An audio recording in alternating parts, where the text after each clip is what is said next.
Hello, welcome to Ready Recipes at EFT. My name is Ray, I'm the nutritionist at EFT, and this week we are cooking char-grilled veg pasta. So we're going to grill off some aubergine slices and some peppers, and then we're going to make a nice pasta dish with those. Okay. So first of all, I have preheated my grill to the highest setting. I've got a grill tray here. You can do this in a pan if you haven't got a grill or not got a grill pan. I've just cut my peppers in half, put them down there. I'm just going to brush them with a little oil. Put them under a nice hot grill until the skin is charred and blackened.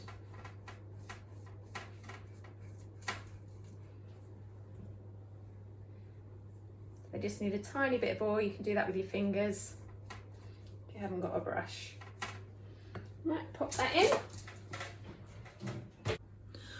Right, while that's cooking, I have just chopped up my onion. I've got a pan on there for the onion, so we'll start the sauce. So I'll pop the onion into there, and while that's frying off, I will crush the garlic. And then when the onion's had about 10 minutes, it's really nice and softened, you can put the garlic in for a couple of minutes. While we're waiting for the peppers to cook, I've sliced up the aubergines just about 1 centimetre thick. Okay, and they're ready for grilling next. Right, the peppers are looking nice and blackened now, so I'm going to get those out. Ooh. What I'm going to do with those is I'm going to put them on a plate with a bowl over the top, and that's going to steam them so the skins come off. Do be careful, they do get very hot. If you've got some tongs, they'd be very useful.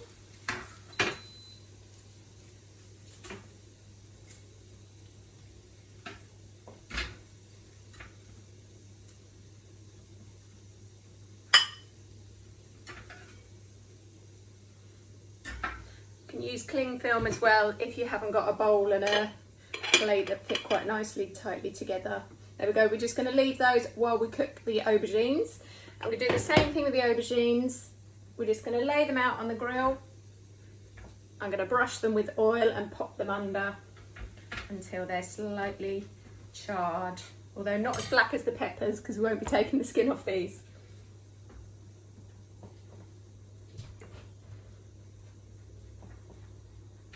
Give them a little brush of oil on both sides and pop them under the hot grill. Okay, the aubergines are ready to go under the grill. You may notice I've not salted them. We've sort of bred the bitterness out of aubergines now. All our varieties now are a little bit sweeter. The only benefit really to salting them now is if you were frying them, and then they would absorb less oil if they've been salted.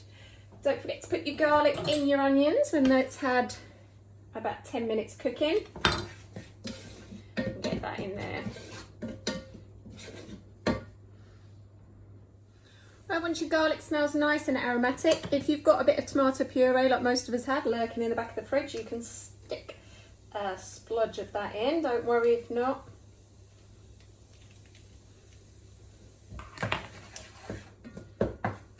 And a tin of chopped tomatoes, or if you've got plum tomatoes, just give them a little mush with the spoon. Okay, we're going to leave that to cook off sort of 10 minutes, get those tomatoes nice and sweetened. Don't forget about your aubergines under the grill. See you shortly. Right, to come to that lovely bit of a recipe where everything needs doing at the same time. So what I've done, the tomato sauce is done. That's had its 10 minutes, so I'm just going to turn that down so we don't need to worry about that. The aubergines are done as well. They're nice and brown. So I'm going to turn that grill off and just leave them to keep warm in there. Further down, I've got a pan of water on for my pasta there, so when that boils I get the pasta in. So then our lovely steamed char-grilled peppers need their skins taken off, so hopefully they're nice and cool enough to handle.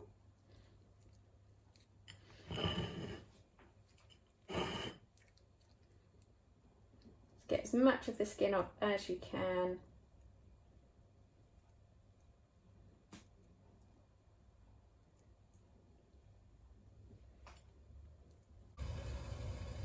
Right, once you've got those skins off, take all the seeds out as well, and then just give those a bit of a chop, and we can get those in the pan. And then we'll get the aubergines out and give those a chop as well. Now you can buy these ready done in a jar, but they're much better flavour if you do them yourself, and also unless you're buying the really expensive ones from the jar, they will quite often be sat in vinegar for months in the jar. Right, got my aubergine out, that's cool enough to handle. I'm going to pop my pasta in to cook.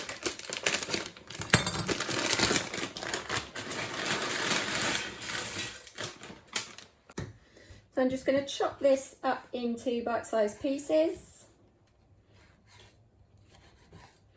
keeping a bit of skin on each piece so that it doesn't just fall apart. So pop your aubergine in the pan, give that a stir around, and then that's just the sauce waiting for the pasta, which is the way it should be. So I've drained my pasta off. I think I said before I'm using a chickpea pasta, but what I did was I put my sieve, my colander, over a mug so that collects a mug of the pasta water, and I can use that to thin out the sauce, and that helps the sauce stick to the pasta. So you can do that, just pop it underneath the colander and it'll collect the water. I'm just going to pop my pasta in there, give that a gentle stir through.